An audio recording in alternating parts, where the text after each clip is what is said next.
Hello friends, LGR study में आप सभी का स्वागत है। साथियों, जैसा कि आप सभी जान रहे हैं कि इतिहास के अंदर जो है हम लोग बहुत सारा चीज़ पढ़ाई कर चुके हैं। अगर बात करें तो आप लोगों ने सिंधु घाटी सभ्यता पूरा 100% पढ़ाई किया है। इसके बाद जो है हम लोग ऋग वैदिक काल, उत्तर वैदिक काल, ये सारा का सारा जो है इतिहास में हम लोग पढ़ाई कर चुके हैं। और आज जो है हम लोग बौद्ध धर्म शुरू करने वाले हैं। बौद्ध धर्म जो है, जैसा कि आप सभी जानते हैं कि जो भी टॉपिक आपको पढ़ाया जाता है पूरे डिटेल में पढ़ाया जाता है। 100% शुरू से अंत तक एक एक चीज़ें बहुत ही अच्छा तरीक़ा से समझाया जा रहा है मेरे द्वारा। तो आज हम लोग बौद्ध धर्म शुरू कर रहे हैं। बौद्ध धर्म के बारे में एक एक चीज़ें बहुत ही बेसिक से हाई लेवल तक क्या करने वाले हैं, सीखने वाले हैं। तो चलिए शुरू करते हैं और बौद्ध धर्म आज से पढ़ना हम लोग स्टार्ट कर लेते हैं। देखिए, जैसा कि आप सभी जानते हैं कि इतिहास जो है वो पुराने समय में घटित घटना है, यानी कि पुराने समय में, पीछे के टाइम में जो भी घटनाएं घटी है वही क्या है, इतिहास है। इतिहास का को हम लोग जो है अगर देखा जाए तो इतिहास हम एक तरह से कहानी के रूप में पढ़ते हैं। किसके रूप में? कहानी के रूप में। तो आप जानते हैं कि इतिहास बीते हुए समय की घटना है, तो हमें क्या करना चाहिए, इतिहास को जितना ही अधिक से अधिक अगर हम कहानी के रूप में क्या करेंगे, पढ़ेंगे, उतना ही ज़्यादा आपको समझ में आएगा और उतना ही ज़्यादा दिनों तक आप क्या कर पाएंगे, याद रख पाएंगे। तो आज शुरू करते हैं बौद्ध धर्म को पढ़ाई करना। देखिए, अगर बात किया जाए बौद्ध धर्म का, तो बौद्ध धर्म में जो सबसे महत्वपूर्ण है वो है बुद्ध। बौद्ध धर्म में सबसे महत्वपूर्ण कौन है सर जी? तो वो बुद्ध है। बुद्ध भगवान का आप लोगों ने नाम सुना भी होगा।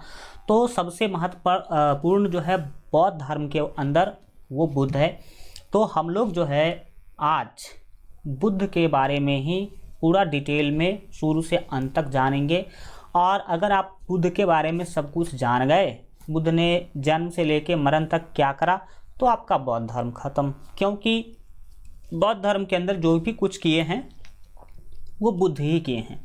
बुद्ध से पहले न तो बौद्ध धर्म था और बुद्ध के बाद बौद्ध धर्म में कोई भी व्यक्ति जो है इसको जो है चलाने का काम नहीं किया है। तो बुद्ध के बारे में ही हमें क्या करना है, मुख्य रूप से पढ़ाई करना है। तो चलिए शुरू करते हैं। बौद्ध के बारे में, बौद्ध धर्म में हम लोग जो है बुद्ध को सीखने समझने की कोशिश करते हैं। देखिए, अगर बात किया जाए बुद्ध के बारे में, तो बुद्ध एक राजा के पुत्र थे। ठीक, बुद्ध क्या थे भाई साहब? राजा के पुत्र थे। आपको पता होना चाहिए कि बुद्ध का जो जन्म है वो नेपाल में हुआ था। कहाँ पर हुआ था? नेपाल में। एक जगह है लुम्बिनी। आप अभी केवल क्या करेंगे, सुनेंगे कहानी के रूप में। आज जो है पूरे चीज़ों को सुनेंगे, फिर आगे जो है हम लोग क्या करेंगे, आगे पूरा आपको जो है लाइन बाय लाइन नोट्स दे करके भी हम क्या करेंगे, समझा देंगे। लेकिन पहले सीखना समझना जरूरी है। आपको पता नहीं चाहिए ये आपका नेपाल है। ये क्या है? आपका नेपाल है। ये वाला एरिया मान लीजिए हल्का जो है आपको समझ में आ रहा होगा। ये जो एरिया है वो नेपाल है। और नेपाल के अंदर जो है एक स्थान है लुम्बिनी। नाम क्या भाई साहब? लुम्बिनी। लुम्बिनी में ही इनका जन्म हुआ था। इनके पिता एक राजा थे, आपको पता होना चाहिए। ठीक, ये आपका क्या है भाई साहब? नेपाल है। नेपाल के अंदर लुम्बिनी में लुम्बिनी जो राज्य है उसी के अंदर जो है इनके पिता राजा थे। तो बात करते हैं पिता के नाम के बारे में। तो पिता का जो नाम है ये आपको जो है पता होना चाहिए। इनके पिता का नाम शुद्धोधन, क्या नाम था? शुद्धोधन था। और इनके माता का नाम अगर बात किया जाए तो महामाया। इनके माता का नाम क्या भाई साहब? महामाया। अगर जन्म की बात करी जाए बुद्ध का, तो 563 BC। आपको सब कुछ लिखा हुआ नोट में मिल जाएगा, आप टेंशन ना ले। केवल अभी सुनने की कोशिश करेंगे, सीखने की कोशिश करेंगे। 563 ईसा पूर्व, 563 ईसा पूर्व में इनका क्या हुआ था, लुम्बिनी नाम के स्थान पर इनका जो है नेपाल में जन्म हुआ था। पिता का नाम है शुद्धोधन। ठीक, और आपको बता दें कि इनके माता का नाम है महामाया। वैसे इनके ज़िंदगी में दो माता का योगदान रहा है। जैसे कि आप कृष्ण जी के बारे में जानते होंगे, तो कृष्ण जी का कहानी कुछ और है, लेकिन इनका कहानी कुछ और ही है। कृष्ण जी का देखा जाए तो उनके माता जो है वो जेल में थी, जिनके कारण जो है बाहर उनका जो है पालन पोषण किसी और माता ने किया है। लेकिन इनके साथ ऐसा नहीं है। जब इनके इसका जब जन्म होने वाला था, तो आपको बता दें कि जन्म के एक सप्ताह के अंदर ही इनके माता का मौत हो गया। क्या नाम था? महामाया। ठीक, महामाया जो इनकी माता थी, जो बुद्ध का जन्म दी, उनका क्या हो गया भाई साहब, मौत हो गया। महामाया का मौत हो गया। और मौत का कारण आप सभी जानते हैं कि उस टाइम पर पूरा उतना अच्छा वाला सिस्टम नहीं था डॉक्टर का। और बच्चों के जन्म के टाइम पर आप सभी को पता होगा कि कई सारे समस्याओं का सामना करना पड़ता है, और कई सारी जो माताएं हैं, कई बच्चे भी उस टाइम पर अपना जो है जान खो देते हैं। तो जिनके कारण इनको मतलब जन्म के टाइम पर, बच्चे के जन्म के टाइम की समस्या के कारण ही 6-7 दिन के अंदर जो है महामाया का हो गया मौत। अब महामाया का मौत हो गया तो फिर इसका पालन पोषण कौन करेगा? तो एक व्यक्ति है जिसका नाम है गौतमी। क्या नाम है? गौतमी, प्रजापति गौतमी, प्रजापति गौतमी। ठीक, प्रजापति जो गौतमी है, याद रखने की कोशिश करेंगे, कहीं कहीं पर प्रजापति गौतम भी लिखा है, लेकिन प्रजापति गौतमी मुख्य रूप से फेमस है।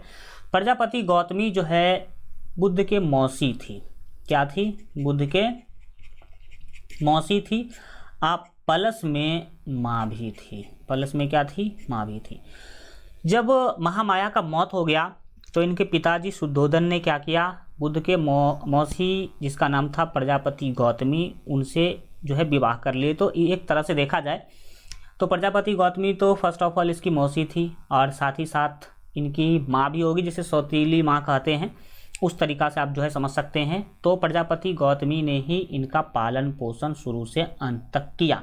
ठीक, क्योंकि 7-8 दिन के अंदर ही इनके जो है माता जो महामाया थी, उनका हो गया था भाई साहब मौत। ठीक, तो आप लोग समझ गए होंगे इनके माता पिता के बारे में। देखिए, ये राजा के बेटा थे, तो जितने ही बड़े परिवार में आप होते हैं उतने ही बड़े कर्म कांड भी आपके साथ जो है होता है। आपको बता दें कि जब जन्म से पहले ही, बुद्ध के जन्म से पहले ही ज्योतिषी, आप सब जानते होंगे ज्योतिषी या फिर पंडित जानते होंगे, हाथ हूथ देखने वाले जानते होंगे, तो ज्योतिषी ने भविष्यवाणी किया था। इनके जन्म से पहले ही ज्योतिषी जो है वो एक भविष्यवाणी किए थे बुद्ध के बारे में। किसके बारे में? बुद्ध के बारे में। बुद्ध के बारे में आपको बता दूं कि बुद्ध के बचपन का जो नाम है वो सिद्धार्थ था।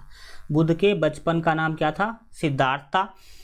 तो ज्योतिषी ने भविष्यवाणी किया था कि आपका जो लड़का होगा वो 2 दिशा में जा सकता है। इसका भविष्य 2 दिशा में देखा जा रहा है। या तो यह एक बहुत ही बड़ा राजा बनेगा, या नहीं तो बहुत ही बड़ा जो है ज्ञानी बनेगा, सन्यासी बनेगा। ज्ञानी के साथ साथ ये सन्यासी होगा और संसार को बदलने की कोशिश करेगा। तो अब 2 सोच हो गई।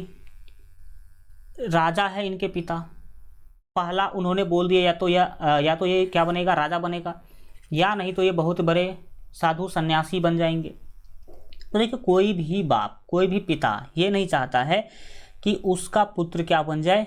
सन्यासी बन जाए। ठीक, सन्यासी बन जाए। सन्यासी का मतलब ही होता है कि घर उड़ छोड़ देंगे, ये पूरे साधु बन जाएंगे। और दूसरा था राजा का। दूसरा क्या था भाई? राजा का। एक था सन्यासी का, दूसरा था राजा का। सभी जो है पिता चाहेंगे कि हमारे पुत्र क्या बने? राजा बने। यही इनके साथ भी किया गया। जब साधु जी से पूछा गया ज्योतिषी से कि इसका उपाय बताइए, क्या किया जाए कि ये सन्यासी न बने, राजा ही बने, सन्यासी न बने, राजा ही बने।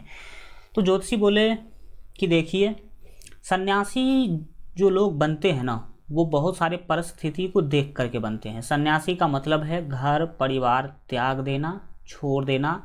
इस घर परिवार ये जो है सांसारिक मोह माया त्याग करके और भगवान के भक्ति में जो है रम जाना या फिर लीन हो जाना। ठीक, ये होते हैं। तो समस्या, सामाजिक, पारिवारिक और इस सांसारिक समस्या के कारण लोग बनते हैं सन्यासी। क्या बनते हैं लोग? सन्यासी बनते हैं जब देखते हैं कि संसार में बहुत ही समस्या है। इससे तो अच्छा है कि सन्यासी ही बन जाए। इससे तो अच्छा क्या है? सन्यासी ही बन जाए। तो राजा ये कौन थे? ज्योतिषी। ज्योतिषी बोले कि देखिए, इसको आप सांसारिक मोह माया से क्या कीजिए? दूर रखिएगा। सांसारिक मोह माया से क्या कीजिएगा? दूर रखिएगा। और टाइम बीतता गया, आगे बढ़ते गए, और इसके बाद उसने बोला कि देखिए, अगर ये सन्यासी बनना चाहता है, बहुत ही बड़ा ज्ञानी बन करके संसार को बदलना चाहता है, तो इसमें आपको अगर समस्या है, आपको इसे राजा बनाना है, तो देखिए, अगर उन्होंने बोला कि अगर किसी के विकास को रोकना है, अगर आपको किसी के विकास को रोकना है, विकास को रोकने के मतलब देखिए, सन्यासी बनने के लिए क्या करना होगा, बहुत ही बड़े ज्ञानी बनना होगा, बहुत बड़ा ज़्यादा इनको ज्ञान लेना होगा, संसार को बदलने के लिए बहुत ज़्यादा इनको कठिन मेहनत करना होगा।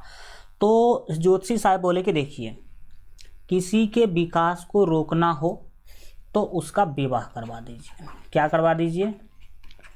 विवाह करवा दीजिए। और आज के समय में भी ऐसा हो रहा है, ज़्यादातर तो आप देखते होंगे कि विवाह के चक्कर में उलझ के लोग क्या होते हैं। हम ये नहीं कहते कि विवाह खराब चीज़ें हैं, गलत है, नहीं करना चाहिए, लेकिन आपको याद होना चाहिए कि शादी विवाह के बाद आप बहुत सारे क्या होते हैं, अलग अलग समस्याओं में फंस जाते हैं और आप जो है उतना ज़्यादा नहीं ज्ञान अर्जन कर पाते हैं, उतना ज़्यादा मेहनत नहीं कर पाते जिससे आपका क्या हो सके, विकास हो सके। तो हुआ भी यही। आगे इस पहले हुआ क्या, बहुत कुछ दिनों तक किनको, बुद्ध को, बुद्ध बचपन का नाम सिद्धार्थ, सिद्धार्थ को महल के अंदर ही रखा गया। अब आप सभी जानते हैं कि राजा जो होता है उसका कितना बड़ा महल होता है, एक एक राजा का बहुत इतना ज़्यादा बड़ा बड़ा महल होता है, उसमें एक गांव बस जाए, ठीक। तो इतना बड़ा बड़ा जो है महल हुआ करता था राजा का। और अभी अगर आपने कोई महल देखा हो तो आपको पता जो है होगा कि हाँ कितना बड़ा महल होता है, इतना बड़ा बड़ा महल होता है कि उसमें एक एक गांव क्या हो जाएगा, बस जाएगा, उतना बड़ा बड़ा महल हुआ करता था राजा का। तो इनके जो पिता थे शुद्धोधन, उसने सोचा कि देखिए ये सन्यासी बनेगा कब, जब ये संसार के दुख समस्याओं कष्ट को क्या करेगा, देखेगा, तब तो सन्यासी बनेगा। और अगर इसको हम संसार के किसी दुख कष्ट समस्या को देखने ही नहीं देंगे तो ये समझ ही नहीं पाएगा क्या सन्यासी है, क्या दुख है, क्या कष्ट है, क्या समस्या है।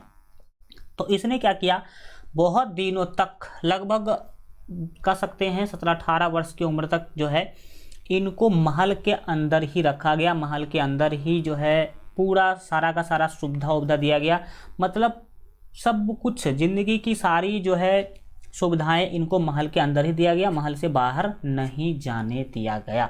क्यों महल से बाहर इसीलिए नहीं जाने दिया गया क्योंकि राजा समझता था कि महल से बाहर जाएगा तो संसार के कष्ट दुख समस्या को देखेगा और इसका आत्मा परिवर्तित हो सकता है और ये साधु बनने का निर्णय ले सकता है। इसी कारणों से इनको जो है महल से बाहर नहीं जाने दिया गया और इसी बीच जो है उनका विवाह कर दिया गया।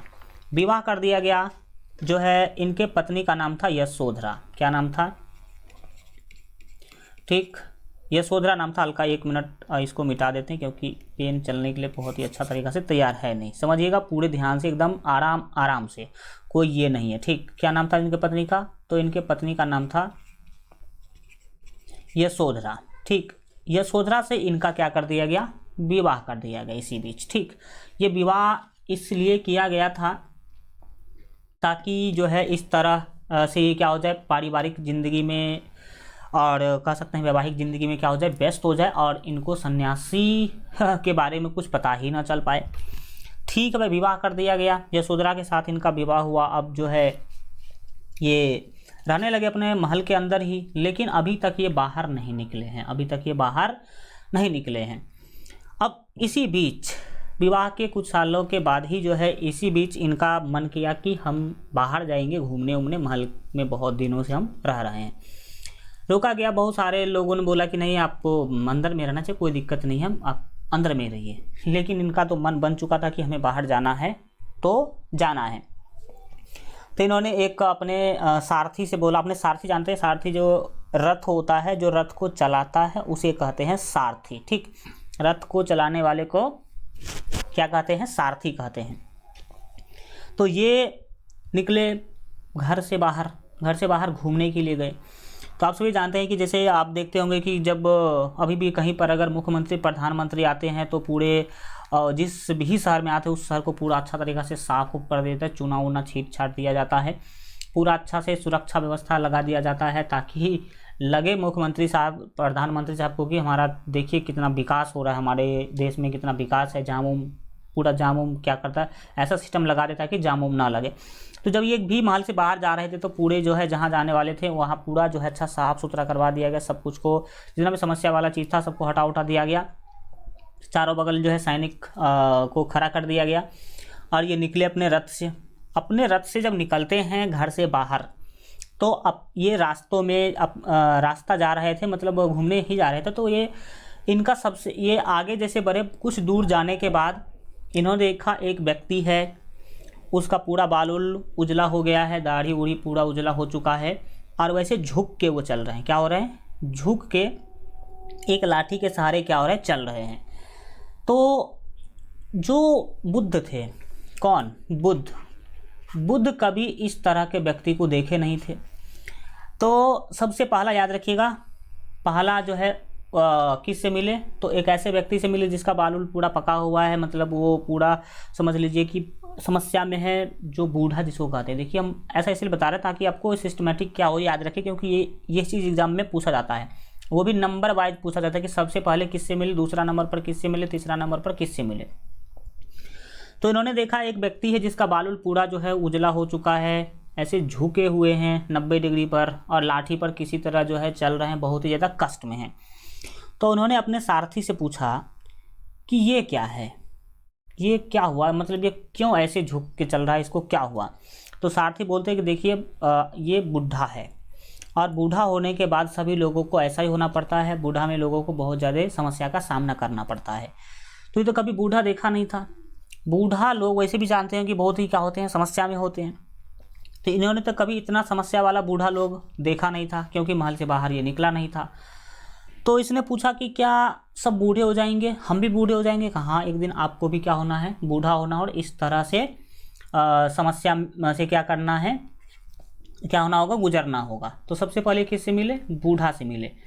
तो जैसे ही ये बात सुने कि बूढ़ा होते हैं सभी लोग, सबका बाल पक जाएगा एक नए दिन, ऐसे ही झुक के चलेंगे, बहुत सारा समस्या ज़िंदगी में हो जाएगा, तो ये सोचने लगे कि भाई ज़िंदगी में तो बहुत समस्या है, हम भी बूढ़े हो जाएंगे, हमारा भी यही हाल होगा।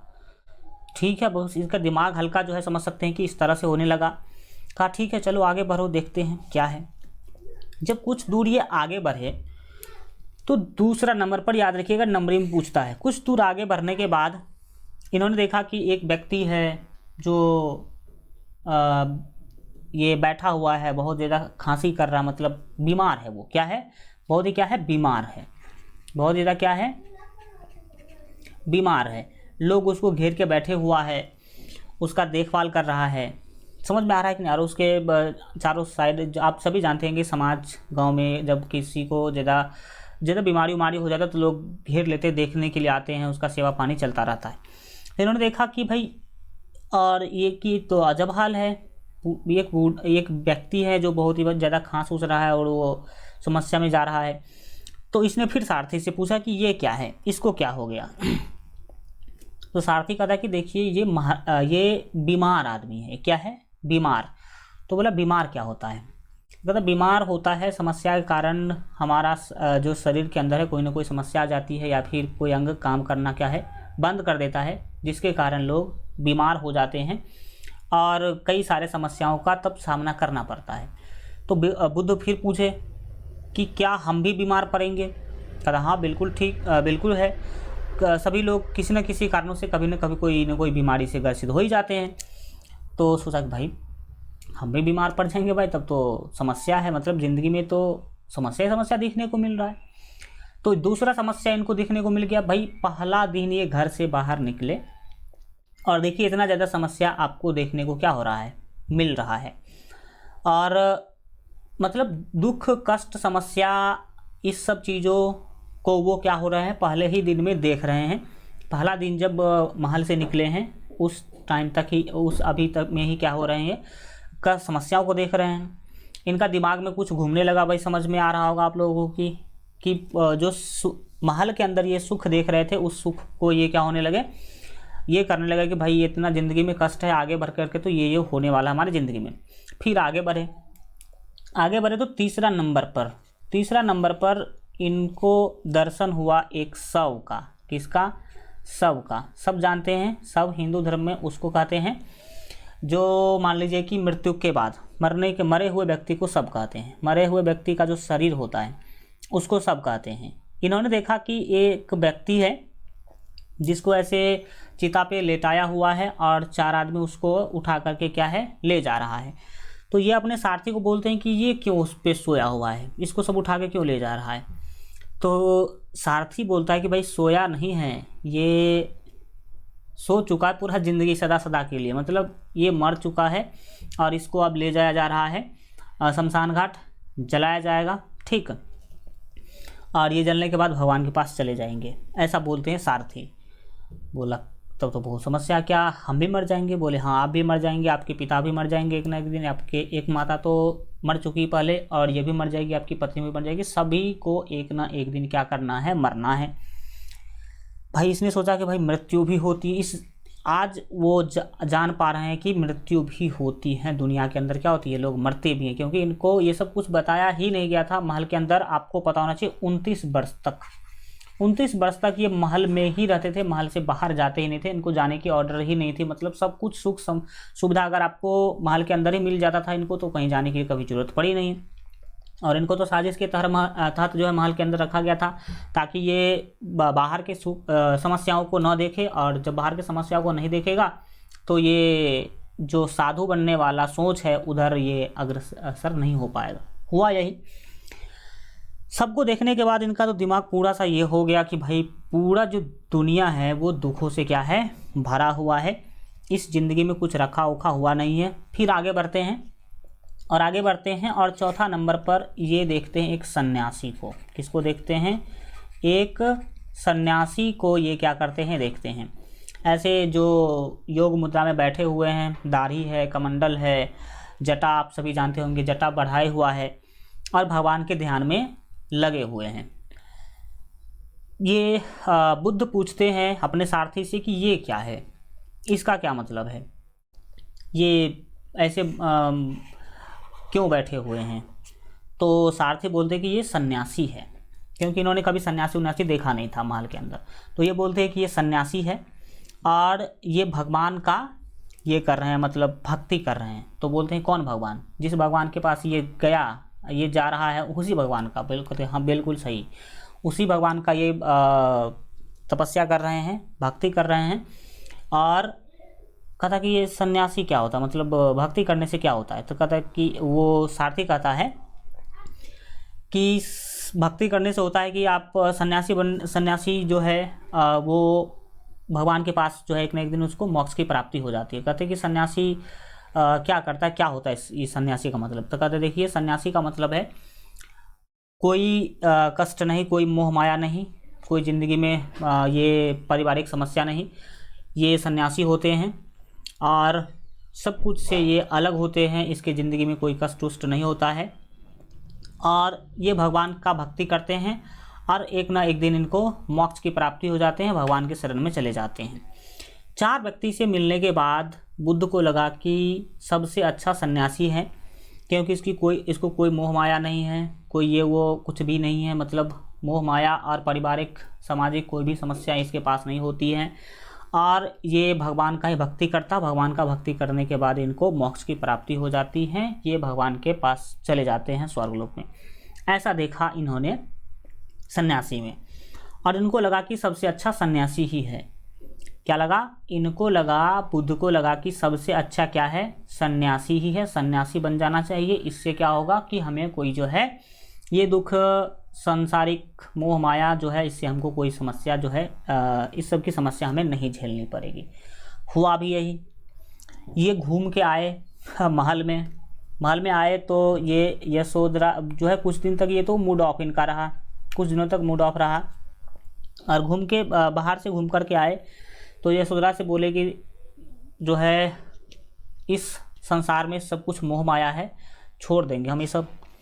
वो महामाया पूछती है क्या छोड़ देंगे? कहती है कि हम ये कहते हैं कि यह जो घर परिवार है ये मोह माया जो है छोड़ के यहाँ से भाग जाएंगे और सन्यासी बन जाएंगे। ये जो थी इनकी जो पत्नी थी महामाया, उसका तो दिमाग हिल गया भाई कि इतना दिन से अंदर रखा गया इसी कारणों से ताकि ये सब ना करे, लेकिन इसी बीच ये आके बोल देता है यशोधरा को कि हमें क्या करना, घर और पूरा छोड़ के क्या कर जाना है, चला जाना है। भाई अब क्या करें?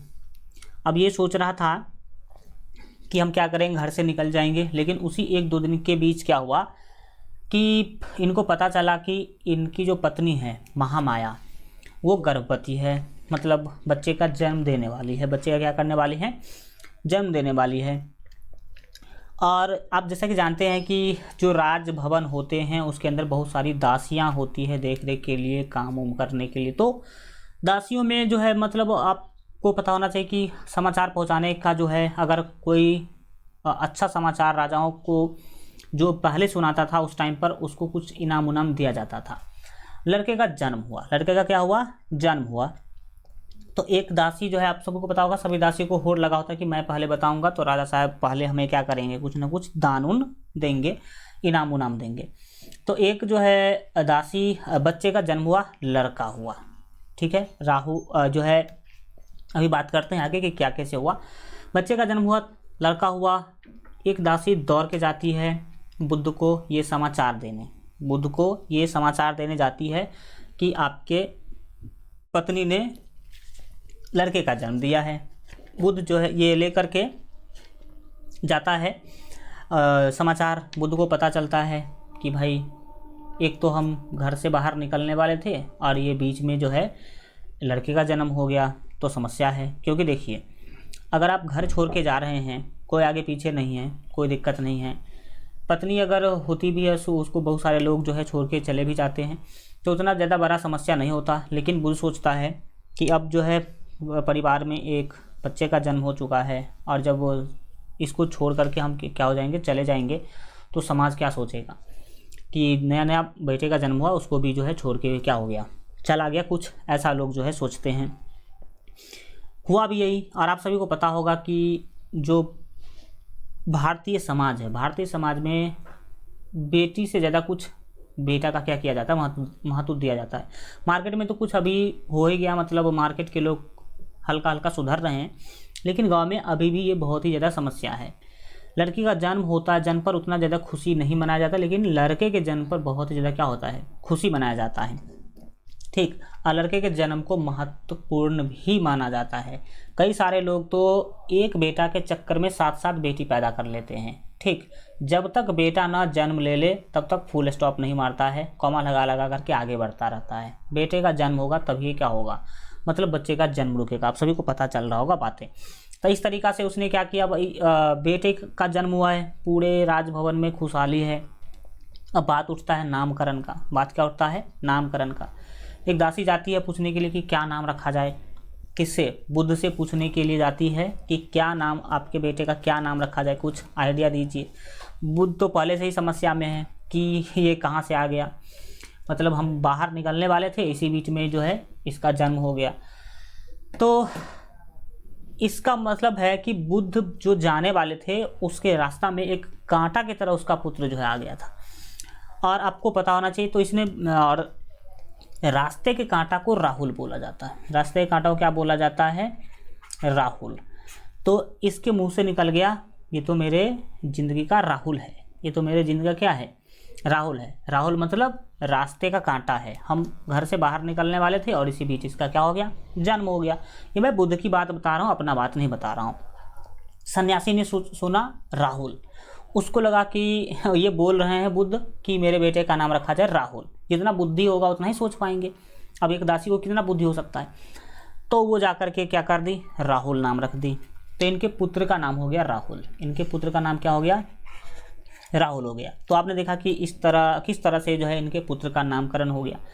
राहुल, आप जानते होंगे राहु केतु ग्रह जो है, अभी भी आप अगर ज्योतिषी उत्सी में कुछ विश्वास रखते हैं तो आप लोग ये पहले से भी क्या समझते होंगे कि राहु ग्रह, आपने अगर एक कविता पढ़ा हो 10th के अंदर जिसका नाम है भारत माता शायद, और उसमें दिखाया गया है कि राहु ग्रसित, कौन सा ग्रसित, राहु ग्रसित। और उसमें बताया जाता है कि जो भारत माता है वो राहु, उसको राहु ग्रह क्या कर चुकी है, घेर चुकी है, कुछ इस तरह से बताया जाता है, ठीक। तो मतलब राहु जो है वो खराब चीज़ होती है और राहुल का मतलब होता है रास्ते की कांटा। इसी कारण से इनका जो है नामकरण हो गया, इनके पुत्र का नाम रखा गया राहुल। लेकिन फिर भी बुद्ध जो थे वो नहीं माने, फिर भी बुद्ध जो है थे वो नहीं माने। और 29 वर्ष के आयु में, कितने वर्ष के आयु में, 29 वर्ष के आयु में इन्होंने क्या कर दिया, अपना घर छोड़ दिया। और 29 वर्ष की आयु में ये नेपाल, इनका जो घर था मुख्य रूप से इनका जन्म लुम्बिनी में हुआ था। लुम्बिनी क्या है? नेपाल का एक जगह है, ठीक। तो वो 563 ईस्वी में जन्म लिए थे और 29 वर्ष के उम्र में ये क्या कर दिए? नेपाल छोड़ करके आ गए बिहार। नेपाल छोड़ करके कहाँ आ गए भाई साहब? ये आ गए बिहार। बिहार इधर है, ये नहीं, बिहार आ गए। कहाँ आ गए? बिहार आ गए। और बिहार में एक जगह है बोधगया। बिहार में जगह क्या है? बोधगया, ठीक। बिहार आने के बाद बोधगया चले गए। बोधगया के बारे में बहुत सारा चीज़ हम आपको बताएंगे, उसके बारे में डिटेल जानकारी लेंगे। बोधगया में जो है ये एक नदी है जिसका नाम है फल्गु नदी। फल्गु नदी का दूसरा नाम याद रखिएगा, निरंजना नदी। फल्गु नदी का दूसरा नाम निरंजना नदी। फल्गु नदी के किनारे एक वृक्ष था, बहुत ही बड़ा पीपल का वृक्ष था, जिसको बोधि वृक्ष कहते हैं। याद रखिएगा, कई बार एग्जाम में पूछा गया है कि किस वृक्ष को किस चीज़ के वृक्ष को बोधि वृक्ष कहा गया है, तो पीपल के वृक्ष को। तो बिहार के अंदर जो है बोधगया में नदी का नाम है फल्गु नदी। नदी का नाम क्या है? फल्गु नदी। फल्गु नदी का दूसरा नाम है फल्गु नदी का ही दूसरा नाम है, हाँ बिल्कुल ठीक है, निरंजना नदी। फल्गु नदी का दूसरा नाम निरंजना नदी। इसके किनारे एक बहुत ही विशाल क्या था? पीपल का पेड़ था। बहुत ही विशाल क्या था भाई साहब? पीपल का पेड़ था। इसी पेड़ के किनारे इसी नदी के किनारे पेड़ के नीचे जो है ये बैठ करके तपस्या करना शुरू कर दिए। तपस्या करना ये शुरू किए थे ज्ञान की प्राप्ति के लिए। किसकी प्राप्ति के लिए? ज्ञान की प्राप्ति के लिए ये तपस्या करना शुरू किए थे, ठीक। तपस्या करना ये शुरू किए थे ज्ञान की प्राप्ति के लिए। और तपस्या ये टोटल कुल 6 वर्ष तक करते रहेगी।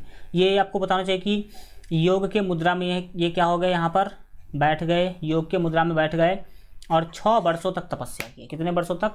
6 वर्षों तक। आप समझ सकते हैं लोग यहाँ पर आज के टाइम पर अगर देखा जाए तो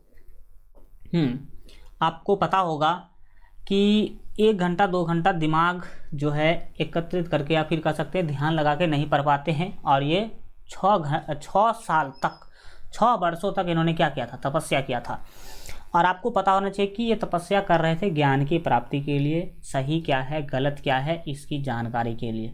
ज्ञान किसे कहते हैं? सही और गलत क्या है वो जो व्यक्ति समझ जाए वही क्या है? ज्ञान है। ज्ञानी को हम लोग उस टाइम पर पंडित के नाम से भी क्या करते थे? पुकारते थे। पंडित मतलब ज्ञानी, पंडित मतलब ज्ञानी। और ज्ञानी किसे कहते हैं भाई? जिसको सही और गलत का ज्ञान हो गया वही है ज्ञानी। और उस टाइम पर कोई सा जो है फिजिक्स, केमिस्ट्री, हिस्ट्री, बायोलॉजी ये सब कुछ नहीं पढ़ना होता था। उस टाइम पर यही सही गलत और जो धार्मिक है मानवता की ज्ञान हुआ करती थी। तो ज्ञान के प्राप्ति के लिए और इस तरह से कोचिंग स्कूल जाकर के लोग नहीं पढ़ाई करते थे, बस तपस्या करे, भगवान प्रकट हुए, तथास्तु कर दिए, भाई आपको मिल गया ज्ञान, ठीक। यही जो है चीज़ें थी। ये 6 वर्षों तक तपस्या किए। जब इतना दिनों तक इन्होंने तपस्या किया फिर भी इनको ज्ञान की प्राप्ति जो है नहीं हो रही थी, ज्ञान इनको मिल ही नहीं रहा था, क्योंकि इनको जल्दबाजी थी। जल्दबाजी का मतलब ये है कि ये जल्दी ज्ञान प्राप्त करना चाहते थे और जल्दी अपना प्रकाश पूरे दुनिया में क्या करना चाहते थे? फैलाना चाहते थे अपने ज्ञान की प्रकाश। इनको ज्ञान की प्राप्ति नहीं मिल रही थी क्योंकि ये कठिन तपस्या कर रहे थे, बहुत ही ज़्यादा कठिन तपस्या ये कर रहे थे। कौन? तो बुद्ध बहुत ही ज़्यादा कठिन तपस्या कर रहे थे फल्गु नदी के किनारे पीपल के पेड़ के नीचे, जिसको बोधि वृक्ष भी कहा जाता है। हम आगे पूरा जानकारी देंगे आपको, इसके लिए टेंशन लेने की कोई ज़रूरत नहीं है।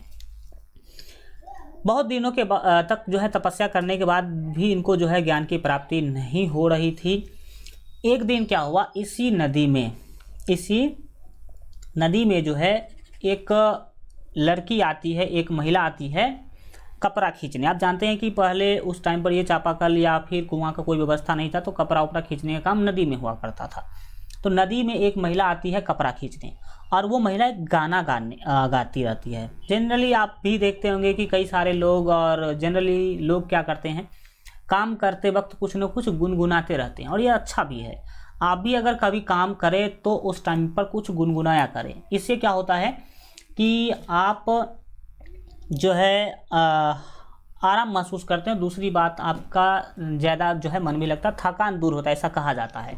और आप सभी को पता होगा कि हिंदू धर्म में तो और भी है, सभी कर्म कांड के बीच में गाना जरूर होता है। जैसे आप देखते हैं शादी के टाइम पर अनेकों गाना, आपको पता होना चाहिए कि किसान लोग भी जब खेती काटते थे तो उस टाइम पर भी खेती काटने के टाइम पर या फिर धान गेहूँ जब कटाई होती थी उस टाइम पर लोग क्या किया करते थे, गाया करते थे। आप देखे होंगे कि शादी के अंदर एक विध होता है, ये एक प्रथा है धान कूटने वाला। तो उसमें भी क्या होता है, धान कूटने के टाइम पर क्या होती है, गाना वाना होता है कि नहीं। तो जनरली देखा गया कि काम करते वक्त आपको क्या करना चाहिए, कुछ गुनगुनाते रहना चाहिए। इससे आपका माइंड हल्का रहेगा, थकान कम होगी और आप लॉन्ग टर्म तक काम कर पाएंगे। तो जनरली ये देखा गया, वो भी महिला आती है इस नदी में आती है तो वो कपड़ा धोने के लिए आती है, तो वो क्या करती है, कुछ एक गाना गा रही थी, गुनगुना रही थी। गाना का जो बोल है मैं सुना तो नहीं सकता हूँ एक लय के साथ, लेकिन मैं बोल सकता हूँ कि हाँ गाना ये था। गाना का बोल था कि बीना के तार को इतना ज़्यादा न कस दो, इतना ज़्यादा न टाइट कर दो कि टूट ही जाए, और बीना के तार को इतना न ढीला कर दो कि उससे आवाज़ ही ना निकले। बीना के तार को हमेशा जो है इस तरह से मतलब मिडिल में रखना चाहिए, ना तो ज़्यादा टाइट करना चाहिए, ज़्यादा टाइट करेंगे तो टूट जाएगा, और ज़्यादा ढीला कर देंगे तो उससे आवाज़ ही नहीं आएगी। बीना आप लोग जानते होंगे जो सरस्वती जी रखती है उसमें शायद क्या, हम तो देखे भी हैं, तार के कारण ही आवाज़ आती है। तो ये चीज़ सुन गए बुद्ध, बगल में बैठ करके तपस्या कर रहे थे, इस चीज़ों को उन्होंने सुन लिया कि महिला तो सही बोल रही है, हम तो बहुत ही ज़्यादा कठिन तपस्या कर रहे हैं। उन्होंने बोली, वो जो महिला आई थी कपड़ा धोने, वो बोली कि बीना के तार को इतना ना ज़्यादा टाइट कर दो कि टूट ही जाए, और बीना के तार को इतना ना ढीला कर दो कि उससे आवाज़ ही ना निकले। उसको एक फिक्स जो है लेवल तक क्या किया जाता है, टाइट किया जाता है। बुद्ध को पता चल गया कि भाई हमारे साथ तो सेम समस्या है, हम तो बीना के तार को बहुत ज़्यादा टाइट कर दिए हैं। मतलब टाइट करने का सीधा सीधा मतलब है कि वो बहुत ही ज़्यादा कठिन तपस्या कर रहे थे। तो उसने सोचा कि हमको इतना ज़्यादा कठिन तपस्या नहीं करना चाहिए, इसको हल्का ढीला करते हैं, हल्का कम करते हैं, ताकि मतलब समझ में आ रहा होगा चीज़ें। तो उन्होंने क्या करा, उसके बाद तपस्या हल्का इस तरह से किया कि उनको ज्ञान की प्राप्ति हो गई। ज्ञान की प्राप्ति होने का सीधा मतलब है, ऐसा कहा जाता है कि जब उनको ज्ञान की प्राप्ति हुई तो उनका शरीर पूरा जगमगा उठा, प्रकाशवान हो गया, और पूरा जैसे जगमगाहट होती है ना उस टाइप का हो गया, और उनको ज्ञान की प्राप्ति हो गई। मतलब भगवान आए होंगे और अपना ज्ञान उनको दे के चले गए होंगे, इस तरह से कुछ माना जाता है। ठीक हुआ भी यही। तो सब एक उपदेश भी है, आप सभी को पता भी होगा, मध्यम मार्ग का उपदेश। किस मार्ग का उपदेश, तो भाई साहब मध्यम मार्ग का उपदेश। ठीक, ऐसा बोला जाता है कि ये मध्यम मार्ग का उपदेश बुद्ध ने दिया था। बुद्ध का कहना था कि आप कोई भी काम करने जाइए, तो आप जो है देखिए, किसी भी काम को करने का 3 रास्ता होता है। किसी भी काम को करने का 3 रास्ता होता है। आप बीच वाले रास्ता को हमेशा अपनाइए। किस रास्ता को, बीच वाले को। न तो ज़्यादा कठिन रास्ता पे चलना है, न ही ज़्यादा आसान रास्ता पे चलना है, आपको हमेशा मध्यम मार्ग अपनाना है, बीच वाला रास्ता अपनाना है, और बीच का रास्ता सबसे अच्छा रास्ता होता है, ऐसा बुद्ध ने कहा था। क्योंकि बोला जाता है कि भगवान बुद्ध ने ही मध्यम मार्ग का उपदेश दिया था। मध्यम मार्ग का उपदेश था। मध्यम मार्ग का उपदेश क्या है, और सबसे हमें मध्यम मार्ग पर ही चलना चाहिए, कठिन और सबसे आसान रास्ता जो मार्ग है उस पर भी हमें नहीं चलना चाहिए। इसका एक उदाहरण समझिए। मान लीजिए कि आपका मारपीट हो जाता है, ए कोई व्यक्ति है और आप बी हैं, ए और बी के बीच में क्या हो गया, मारपीट हो गया। बी मतलब आपका क्या होता है, हाथ तोड़ देता है ए, मार करके आपका हाथ तोड़ दिया, मार करके आपका क्या कर दिया, हाथ तोड़ दिया भैया। ठीक, आपका हाथ जो है वो तोड़ दिया। अब 3 बातें आप कर सकते हैं, 3 बात आप यहाँ पर जो है कर सकते हैं। पहला जो कि सबसे कठिन है, कि आप भी उसका हाथ क्या कीजिए, आप भी उसका हाथ तोड़ दीजिए, जो कि ये नहीं करना चाहिए, सबसे कठिन चीज़ें हैं। तीसरा, तीसरा मैं पहले बात करता हूँ और दूसरा मैं बाद में बात करूँगा। तीसरा, आपका हाथ तोड़ दिया, आप कुछ मत कीजिए, मतलब चुपचाप रहिए, छोड़ दीजिए उसको, कुछ मत कीजिए। तो देखिए, इसमें भी समस्या है और इसमें भी समस्या है। अगर आपका हाथ तोड़ दिया सामने वाला, आप भी उसका हाथ तोड़ देंगे तो भाई समस्या है। ये नहीं करना चाहिए, गलत बातें हैं। ऐसा गांधी जी ने कहा है। गांधी जी ने कहा है, आँख के बदले आँख, पूरी दुनिया अंधी हो जाएगी। सही बात है भाई। अगर आपका हाथ तोड़ दिया वो, आप भी उसका हाथ तोड़ देंगे और इसी तरह पूरा दुनिया में चलता रहा तो सब दुनिया के सभी लोगों का हाथ ही क्या हो जाएगा, गायब हो जाएगा। ऐसा है। अब आप देखते होंगे कि जो कोर्ट के अंदर जो है फैसलाएं सुनाई जाती है, अगर कोई अपराधी जाता है किसी का, वो मान लीजिए कि मर्डर करके जाता है, तो कोर्ट ऐसा फैसला ना सुनाती है कि इसका भी क्या कर दिया जाए, मर्डर कर दिया जाए। या फिर ऐसा देखते हैं कि कोई अगर हाथ पांव तोड़ के चला जाता है तो ऐसा कोर्ट नहीं कहती कि इसका भी हाथ तोड़ दो। उसके लिए अलग अलग सज़ा का प्रावधान किया गया है। तो हमें पहला वाला जो रास्ता है वो भी नहीं अपनाना चाहिए, कठिन है ये बहुत ही ज़्यादा। और तीसरा है सबसे आसान वाला, कुछ नहीं करना है, अपना हाथ तोड़वा लीजिए, घर पे आ जाइए, दवा उवा करके बस ठीक हो जाइए। जिसने आपका हाथ तोड़ा उसको कुछ नहीं कहिए, ये भी गलत है। ये करना भी गलत है। अगर ये करते हैं तो जिसने हाथ तोड़ा है उसका भी वो भी समस्या में आ जाएगा। और ये करते हैं तो क्या होगा समझिए, अगर ऐसा हो कि ये आपका हाथ तोड़ दिया और आप चुपचाप बैठ जाएंगे तो दुनिया में हाथ तोड़ने वाले का मन बढ़ जाएगा। वो क्या कहेगा, वो फलानमा तो हाथ तोड़ दिया था चिलनमा का, लेकिन कुछ नहीं हुआ, हम भी तोड़ देंगे, कोई दिक्कत नहीं होगा। ठीक, तो ऐसे में क्या होगा कि अपराध को जो है ये मतलब कह सकते हैं अपराध जो है बढ़ जाएगा। क्योंकि एक व्यक्ति का हाथ अगर दूसरे ने तोड़ दिया, उसको कुछ नहीं करेंगे तो क्या होगा, समस्या में चला जाएगा, अपराध बढ़ जाएगा। तो ये भी हमें नहीं करना चाहिए, सबसे आसान रास्ता ये भी नहीं करना चाहिए। दूसरा क्या है, बीच का जो चीज़ है वो क्या है, आप क्या कीजिए, पंच को बैठाइए, पंचायती करवाइए, 1 लाख 1.5 लाख 2 लाख जितना हो सके उस पर क्या कीजिए, ये मतलब कहते हैं उसको दंडित कीजिए, ये कह सकते हैं। ठीक, उसको दंड देने के लिए कहिए कि तुमने हमारा हाथ तोड़ दिया, इतना जुर्माना दो, 1 लाख 2 लाख जो भी आप लेना चाहते हैं वो जुर्माना उस पर डालिए। ठीक, तब क्या होगा, तब इसमें ये सबसे अच्छी रास्ता है, ये मध्यम मार्ग है, सबसे अच्छा है। इसमें क्या होगा कि इसका समस्या भी नहीं हुआ, दुनिया वालों का मन भी नहीं बढ़ेगा।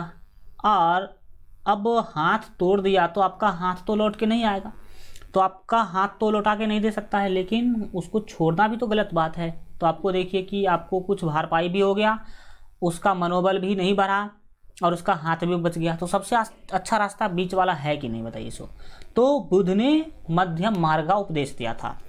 लेकिन देखा जाए कि मध्यम मार्ग का जो उपदेश है वो तो महिला दे के गई थी। कौन दे के गई थी, महिला दे के गई थी। क्योंकि बुद्ध को भी किसने बताया कि मध्यम मार्ग पर चलना चाहिए, ज़्यादा टाइट भी नहीं करना चाहिए, ज़्यादा आसान भी नहीं करना चाहिए। किसने कहा था, बुद्ध ने कहा था ना भाई साहब, सॉरी उस महिला ने कही थी ना। तो अगर देखा जाए कि मध्यम मार्ग का उपदेश किसने दिया तो मुख्य रूप से तो महिला ने दी थी। किसने दी थी, महिला ने। और देखा जाए तो महिला भी नहीं दी थी। कोई गाना जो होता है वो किसी गायक ने गाया होता, उसको पहले किसी गायक ने पहले क्या किया होता है, गाया होता। तो किसी गायक ने क्या किया होगा, गाया होगा, तब जो है वो महिला गा रही थी। और अगर देखा जाए तो वो गायक मुख्य रूप से मध्यम मार्ग का उपदेश देने वाला है, लेकिन अगर देखा जाए तो उस गायक ने भी मध्यम मार्ग का उपदेश नहीं दिया। गाना गाने वाले से पहले उसको कोई राइटर, लेखक लिखते हैं। तो मुख्य रूप से देखा जाए तो जिस लेखक ने उस गाना को लिखा होगा वही मध्यम मार्ग का उपदेश देने वाला होगा। लेकिन ये सब कुछ आपको नहीं सोचना है, ये हम एक चेन बना दिए हैं आपके बुद्धि को खुलने के लिए, ताकि देखिए कि हाँ कहाँ तक जुड़ता है समस्या। तो आपको ये नहीं समझना है कि मध्यम मार्ग का उपदेश लेखक ने दिया, कि गायक ने दिया, कि उस महिला ने दिया। सीधा आप NCERT के अकॉर्डिंग चलेंगे और NCERT में दिया गया है कि मध्यम मार्ग का उपदेश भगवान बुद्ध ने दिया और यही आप आर्य सत्य है, इसी को आपको क्या करना है, मानना है। तो इस तरीक़ा से मध्यम मार्ग का उपदेश किसने दे दिया, बुद्ध ने दे दिया। इनको ज्ञान की प्राप्ति भी हो गई। ठीक, ज्ञान की प्राप्ति हो गई और ज्ञान प्राप्त करने के बाद जब इनको ज्ञान की प्राप्ति हो गई तो ये चले गए कहाँ भाई साहब, यूपी। कहाँ चले गए, यूपी चले गए, नेपाल में जन्म हुआ, बोध गया में इनको ज्ञान की प्राप्ति हो गई और यहाँ से ये चले गए यूपी। कहाँ चले गए? यूपी। यूपी में इस आसपास में एक जगह है सारनाथ। क्या नाम है भाई साहब? सारनाथ। क्या नाम है? यहाँ पे तो दिखेगा नहीं, सारनाथ। सारनाथ, ये सब आपको नोट्स में हम आपको एक दिन बता देंगे, एक्सप्लेन भी कर देंगे, टेंशन लेने की कोई ज़रूरत नहीं है। सारनाथ क्यों गए भाई? सारनाथ में बुद्ध के कुछ साथी, शायद 4-5 साथी जो है यहाँ पर ज्ञान की प्राप्ति के लिए तपस्या कर रहे थे। ये यहाँ से गए और बोले कि क्या बुआ, तुम लोग बैठले हो, तपस्या कर रहे हो, ज्ञान की प्राप्ति नहीं हुई, देखो हम बिहार से आ गए ज्ञान लेकर के। ठीक, तो ज्ञान की प्राप्ति इनको हो गई। ये कहाँ गए थे? सारनाथ। और सारनाथ में ही इन्होंने अपना पहला उपदेश दिया था। सारनाथ में ही बुद्ध ने अपना पहला उपदेश दिया था और इनका पहला उपदेश इनके साथी लोग ही सुने थे। इनके साथी लोग ही सुने थे और इनके पहला उपदेश को ही धर्म चक्र प्रवर्तन के नाम से भी जाना जाता है। बुद्ध के पहला उपदेश को धर्म चक्र प्रवर्तन के नाम से जाना जाता है, जिन्होंने जो अपने साथी के सामने सारनाथ में इन्होंने दिया था। तो आपने देख लिया कि जन्म, ज्ञान की प्राप्ति और प्रथम उपदेश। प्रथम उपदेश इन्होंने कहाँ दिया था? तो सारनाथ में इन्होंने अपना प्रथम उपदेश दिया था। इतना चीज़ आप क्या करेंगे? याद रखने की जो है कोशिश करेंगे। ठीक, और पहला उपदेश कहाँ दिया गया था? ये कई बार पूछा जाता है, मैं इसलिए बार बार रिपीट कर रहा हूँ। पहला उपदेश कहाँ दिया गया था? सारनाथ में। सारनाथ कहाँ है? उत्तर प्रदेश में। और पहला उपदेश को क्या बोला जाता है? तो धर्म चक्र प्रवर्तन के नाम से भी पहला उपदेश को क्या किया जाता है? जाना जाता है। जी आप क्या करेंगे? याद रखने की कोशिश करेंगे। ठीक, और अब बुद्ध को ज्ञान की प्राप्ति हो गई। इसके बाद इन्होंने बौद्ध धर्म की स्थापना किया। किस धर्म का स्थापना किया? बौद्ध धर्म का स्थापना किया। अब आपके एग्जाम में देखिए कि अगर डिटेल में अगर पूछा जाए तो बौद्ध धर्म के स्थापना का कारण भी हमें क्या करना होगा? जानना होगा। आखिर बौद्ध धर्म का स्थापना क्यों हुआ? क्यों बौद्ध धर्म का स्थापना किया गया? वैसे देखा जाए तो शुरू में भगवान बुद्ध हिंदू धर्म को मानने वाले थे। किस धर्म को मानने वाले थे? हिंदू धर्म को मानने वाले थे। तो भाई हिंदू को छोड़ करके बौद्ध धर्म स्थापित करने का क्या ज़रूरत थी? ये तो भी हमें पता होना चाहिए कि नहीं पता होना चाहिए? सर बिल्कुल पता तो होना चाहिए। देखिए, बौद्ध धर्म का स्थापना करने का बहुत सारा कारण है और इसका मेन कारण है उत्तर वैदिक काल। क्योंकि उत्तर वैदिक काल में आपको पता होना चाहिए हिंदू धर्म के अंदर बहुत सारी बुराइयां फैल चुकी थी। अगर आपको याद हो तो मैं आपको पढ़ा चुका हूं उत्तर वैदिक काल, और उत्तर वैदिक काल के इतिहास को जब देखिएगा तो आपको पता चलेगा कि उत्तर वैदिक काल में हिंदू धर्म के अंदर बहुत सारी बुराइयां संलिप्त हो चुकी थी।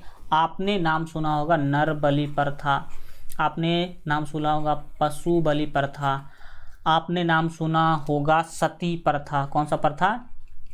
सती प्रथा। और अहिंसा, भाई भाई में प्रेम नहीं, जाति के नाम पर क्या कर दिया गया? समाज को बांट दिया गया कि ये ब्राह्मण हैं, ये क्षत्रिय हैं, ये शूद्र हैं, ये वैश्य हैं, पढ़ने का अधिकार केवल ब्राह्मण को ही है, राजा केवल क्षत्रिय ही बन सकता है, शूद्र केवल बिजनेस करेगा, ये वैश्य केवल बिजनेस करेगा और शूद्र इन तीनों का सेवा करेगा। मतलब बहुत सारी बुराइयां आ चुका था। भाई भाई में प्रेम नहीं था, जगह जगह पे हिंसा होती थी, मारपीट, गाली गलौज, ये सब चीज़ें भर चुकी थी हिंदू धर्म के अंदर।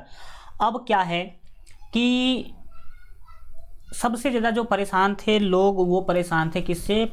बलि प्रथा से, नर बलि प्रथा। मनुष्य को भाई सब जानवर को छोड़िए, आदमी का बलि दे देते थे उस टाइम पर हिंदू। और अभी भी आपने कई जगह पे सुना होगा, और नहीं सुना हो तो आपको मैं बता दूं कि देखिए गांव देहात में अभी भी बहुत हल्ला होता रहता है कि यहाँ पे बड़ा निर्माण, पुल का निर्माण हो रहा है, तो लोग बच्चों को पकड़ने के लिए आते हैं और उसको पुल में डाल देते हैं ताकि पुल क्या हो, मजबूत बने। ये सब कहने की बातें हैं, लेकिन सोच अभी भी बैठा हुआ है लोगों में। क्योंकि उत्तर वैदिक काल में नर बलि प्रथा थी, लोगों का भी बलि चढ़ा दिया जाता था। क्या चढ़ा दिया जाता था? बलि चढ़ा दिया जाता था। तो इसमें बहुत सारा हिंसा भर चुका था, जिसके कारण अब देखिए हिंदू धर्म में कुछ लोग इसको मानते भी थे और कुछ इससे परेशान भी हो चुके थे। वो सोचते थे कि सब समस्याओं से हमें क्या होना है, दूर होना है। तो आप देखिए किसी ने कहा है कि देखिए और जब तुमको लगे कि तुम देखिए दूसरों को समझाना बहुत ही ज़्यादा क्या होता है, मुश्किल होता है। दूसरों को समझाना बहुत, अब जैसे मान लीजिए कि 100 व्यक्ति है, 100 क्या है, व्यक्ति है, 100 व्यक्ति है हिंदू धर्म के अंदर मान लो, तो उसमें अगर 90 लोग इस सब को मानते हैं, नरबलि प्रथा को, पशु बलि को, सती प्रथा को। सती प्रथा अगर आप नहीं जानते हैं तो मैं आपको बता दूं, सती प्रथा एक ऐसी प्रथा है जिसमें अगर किसी महिला के पति का अगर मौत हो गया, किसी महिला के पति का अगर मौत हो गया, तो उस टाइम पर लोग क्या करते थे, अगर उस महिला के पति का अगर चिता जल रहा है, महिला के पति का क्या हो रहा है, चिता जल रहा है, तो उसी के ऊपर उस महिला का भी हाथ पांव बांध करके क्या कर दिया जाता था, बैठा दिया जाता था। हाथ पांव बांध करके क्या कर दिया जाता था, बैठा दिया जाता था, जिंदा जला दिया जाता था। समझ लो भाई यही है सती प्रथा। और कहते थे क्या, इसको तो मैंने सती बना दिया, इसको तो मैंने क्या कर दिया, सती बना दिया। मतलब ये अपने पति के साथ क्या हो गई, चली गई, सती बन गई। अब आप ही बताओ, सोचो एक बार जरा, अपने माइंड में इसको समझने की कोशिश करो कि अगर किसी महिला का अगर पति मर जाता तो उसमें उस पत्नी का क्या दोष है। मरना और जन्म लेना तो किसी के हाथ में नहीं है। अगर किसी के पति का मौत हो जाता है तो उस महिला को हाथ पांव बांध करके उसके पति के चिता पर जिंदा जला देना क्या सही बात है? एकदम सही बात है। जरा सोचो अपने एक बार, इसको एहसास करो कि क्या कष्ट, क्या समस्या होता होगा उस महिलाओं को जिस महिला के साथ ये किया जाता होगा। लेकिन फिर भी धार्मिक चीज़ था, और धार्मिक मामला में बहुत सारे लोग क्या हो जाते हैं, ये अड़ जाते हैं कि नहीं ये तो सही है, तो सही है। तो सती प्रथा अगर मानवीय रूप से देखा जाए तो बहुत ही खराब था, लेकिन 90 लोग इनको मानने वाले थे। 10 लोग ही थे मान लो कि जो इस सब चीज़ों से परेशान हो चुके थे, इस सब चीज़ों को वो नहीं मानना चाहते थे। हम मानते कि ये 10 लोग सही थे भाई, मानवीय तरीका से अगर देखा जाए तो ऐसा कहा गया है। अब ये 10 लोग करे तो करे क्या, ये 10 लोग इस 90 को समझाएगा, ये संभव नहीं है। क्योंकि याद रखिएगा कि आप किसी को समझा नहीं सकते। आपको पता होना चाहिए कि जब दुर्योधन को नहीं समझा सका तो आप कौन देगची के मसाला हैं। कृष्ण ने दुर्योधन यानी कि कौरव को समझा पाया क्या? नहीं समझा पाया। कृष्ण समझाने गए थे दुर्योधन को, कौरव जिसको कह लो आप लोग, कि मान जाओ, नहीं कुछ ना कुछ 5 गांव भी कम से कम दे दो, लेकिन नहीं समझा पाए। मतलब आप याद रखिएगा कि दूसरों को समझाना बहुत ही क्या होता है, मुश्किल होता है, और कई बार लोग नहीं समझा पाते हैं। तो इस लोगों ने सोचा कि देखो भाई, हम इस 90 को तो समझा सकते नहीं हैं, हम बहुत से बहुत कर सकते हैं, तो इस धर्म को छोड़ सकते हैं, इस धर्म को क्या कर सकते हैं, छोड़ सकते हैं, और एक अलग नया क्या कर लेंगे, धर्म बना लेंगे, और उसमें अपना नया नियम कानून क्या करेंगे, लगाएंगे, अपने हिसाब से जिएंगे। हुआ भी यही। जो लोग इस हिंदू धर्म के अनेकों बुराइयों से क्या थे, त्रस्त थे, मतलब कह सकते हैं कि उब चुके थे, वो लोग हिंदू धर्म से निकलना चाहते थे। और याद रखिएगा कि हिंदू धर्म से ही निकल करके इन्होंने बौद्ध धर्म की स्थापना कर ली। किस धर्म की स्थापना कर ली? बौद्ध धर्म की स्थापना कर ली। तो अगर अब आपको कोई पूछे, कहीं अगर एग्जाम में पूछा जाए कि बौद्ध धर्म की स्थापना का क्या कारण था, तो याद रखिएगा बौद्ध धर्म की स्थापना का मुख्य कारण है हिंदू धर्म में बुराइयों का बढ़ना। हिंदू धर्म में बुराइयों का बढ़ना, हिंदू धर्म में धीरे धीरे बुराई बढ़ गया, बहुत सारा समस्या बढ़ गया, हिंसा हो गया, सती प्रथा, पशु बलि, नर बलि, ये सभी की समस्याएं जो है देखने को मिली, जिसके कारण बौद्ध धर्म का क्या हुआ, स्थापना हुआ। तो हम आशा करते हैं कि समझ गए होंगे आप लोग कि हाँ बौद्ध धर्म का स्थापना आखिर क्यों हुआ। तो आगे चलकर भगवान बुद्ध ने बौद्ध धर्म का स्थापना कर दिया। क्या कर दिया? बौद्ध धर्म का स्थापना किया। अब बौद्ध धर्म का स्थापना किया, ज्ञानी व्यक्ति थे, जगह जहाँ जहाँ जाते थे इनके उपदेश को, इनके कहे गए बातों को क्या किया जाता था, माना जाता था, समझा जाता था। तो ये एक बार उपदेश देने जा रहे थे, ये नाम था श्रावस्ती, ठीक, श्रावस्ती जा रहे थे, श्रावस्ती उपदेश देने के लिए जा रहे थे, आपको पता होना चाहिए। और श्रावस्ती जाते टाइम पर श्रावस्ती में ही एक जंगल था, और उस जंगल में एक डाकू रहता था। नाम था ओंगली माल डाकू। क्या नाम था? ओंगली माल डाकू। उंगली माल डाकू, ठीक। शराबस्ती जाते टाइम पर ये जंगल से गुजरे। उस जंगल में कौन रहता था? उंगली माल डाकू रहता था। उंगली माल डाकू करता क्या था? सभी जितने भी उस जंगल से जाने वाले लोग होते थे सभी को मार देता था और उसका उंगली काट करके माला पहन लेता था। नाम से स्पष्ट है, उंगली माल। उंगली का माला यह पहन लेता था। जो भी उससे उधर से होकर के क्या करता था, गुजरता था, उसका लूटपाट कर लेता था और उसको मार करके उसके उंगली का माला पहन लेता था। इसीलिए उसका नाम ही था उंगली माल, मतलब माला पहनता था उंगली का, वो भी मनुष्य के उंगली का। ये बुद्ध भी गुजर रहे थे, भगवान बुद्ध भी उधर से क्या हो रहे थे, गुजर रहे थे उस जंगल से। तो इन्होंने कहा, उंगली माल डाकू खड़ा हो जाता और कहता कि ठहरो।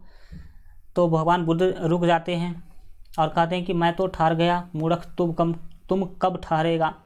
ये सुनकर के उंगली माल डाकू का ये समझ सकते हैं कि दिमाग हिल जाता है कि भाई ये कौन सा आदमी आ गया जो मेरे सामने आज आवाज़ उठा रहा है।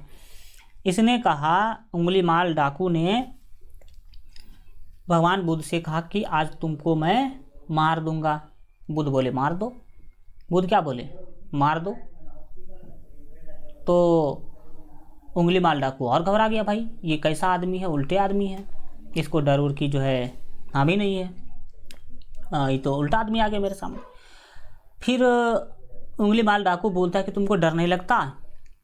बुद्ध बोलते हैं, मुझे डर नहीं लगता, डरे तो तुम हो। मुझे डर नहीं लगता, डरे तो तुम हो। डरे तो तुम हो। पता कैसे? उंगली माल डाकू बोलता है, कैसे हम डरे हुए हैं? मौत तो तुम्हारे सामने है, तुमको डरना चाहिए, हमारे सामने तो मौत नहीं है। कहता कि देखो डरे तुम हो। क्यों?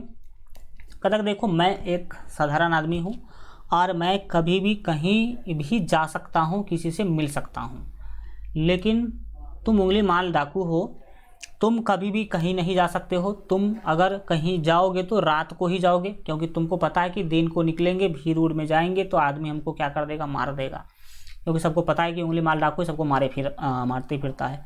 तो डरे तो तुम हो। तुम्हारे पास जो भी धन संपत्ति है उसको बचाने के लिए तुम जो है डरे रहते हो, लेकिन हमारे पास, हमको इस सब की कोई ज़रूरत ही नहीं है। तो उंगली माल डाकू जो है ये सब चीज़ सुन करके बुद्ध के बारे में जो है सुन करके ये जो है मतलब समस्या में चला गया। बुद्ध से जो है ये बातें उठे करके उसका भी जो है ज़िंदगी बदल गया और वो भी बुद्ध का भक्त बन गया। कौन? उंगली माल डाकू। तो उंगली माल डाकू का हम आशा करते हैं कि जो जानकारी है आप क्या हो गए हुए होंगे, समझ गए होंगे। ठीक, इसी तरह चल रहा था ज़िंदगी आगे जो है बढ़ रही थी। बहुत सारे चीज़ों का हमें चर्चा भी करना है।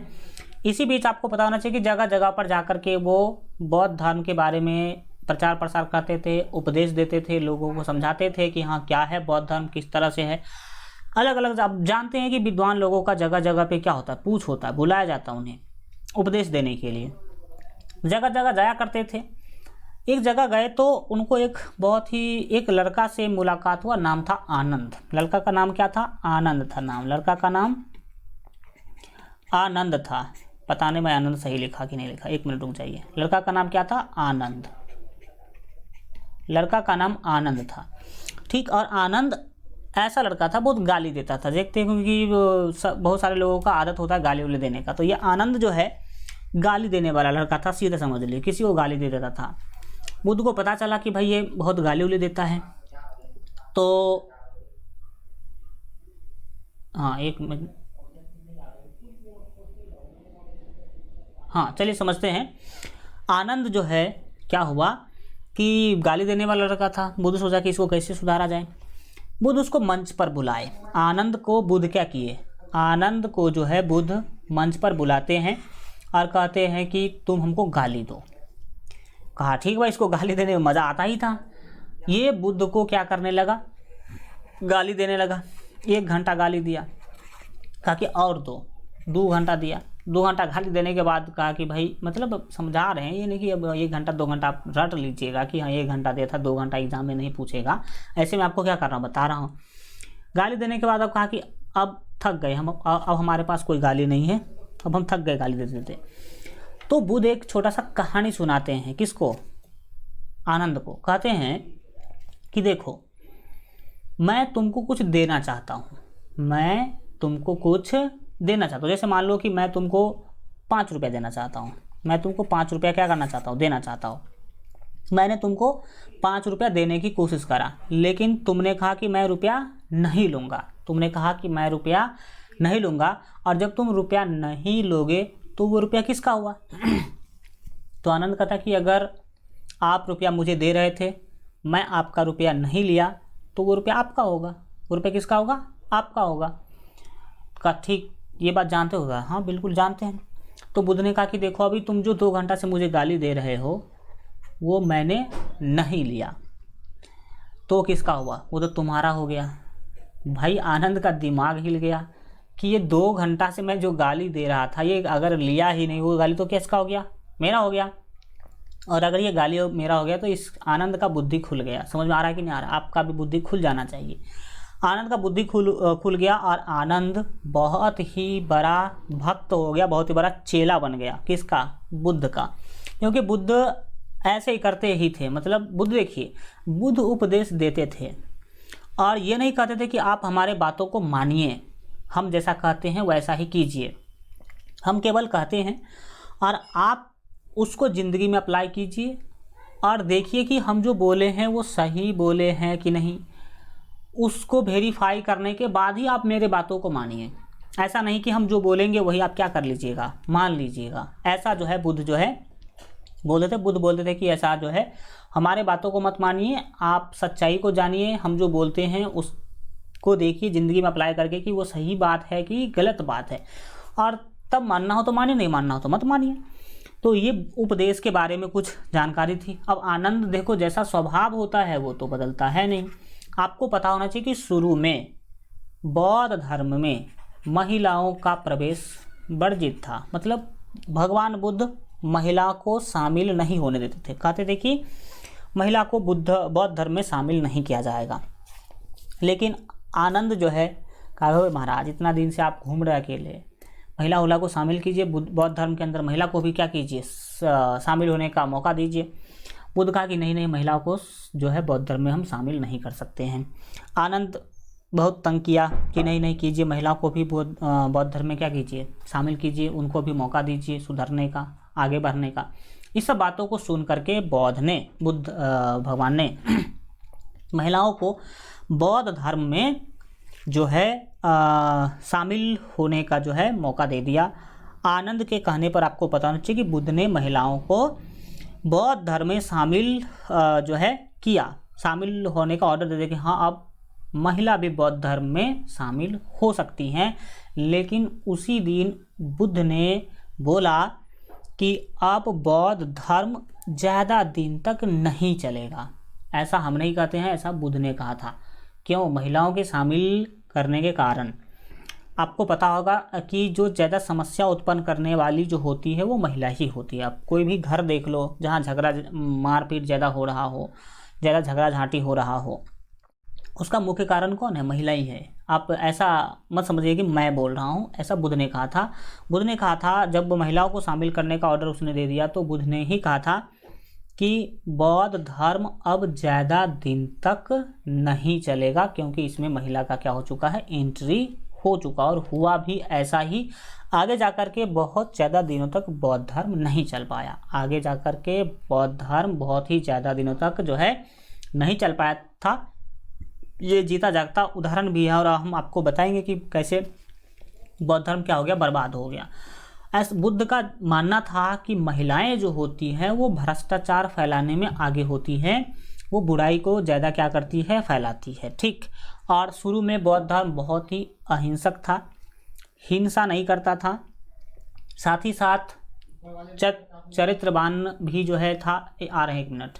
और इस सब चीज़ों को देखते हुए बुद्ध ने क्या किया कि महिला के शामिल होने पर यह बात बोल दिया कि अब बौद्ध धर्म ज़्यादा दिनों तक नहीं चल पाएगा। तो हाँ, दे रहे 1 मिनट। इसके बाद जो है आप समझने की कोशिश कीजिएगा, हुआ भी यही। और इसके बाद बहुत सारे चीज़ों का हम अगले क्लास में क्या करेंगे, चर्चा करेंगे। हम लोग जानेंगे कि 4 आर्य सत्य क्या है, यानी कि बौद्ध धर्म के सिद्धांत के बारे में जानेंगे। अष्टांगिक मार्ग जो है अगले क्लास में हम लोग चर्चा करेंगे। बौद्ध साहित्य का चर्चा करेंगे। बौद्ध संगति क्या है इसके बारे में चर्चा करेंगे। और साथ ही साथ बौद्ध धर्म के संप्रदाय हीनयान और महायान के बारे में भी क्या करेंगे, अगले क्लास में पूरा डिटेल में चर्चा करेंगे। और जितने भी आज चीज़ आपको हम बताए हैं आज, वो नोट्स को भी हम क्या करेंगे, एक्सप्लेन कर देंगे। आज के लिए इतना ही रखते हैं। जो है आशा करते हैं कि आपको आज बौद्ध धर्म के बारे में बहुत सारा चीज़ जो है समझ में आया होगा। Thank you so much. मिलेंगे हम लोग फिर अगले क्लास में। Good bye, take care.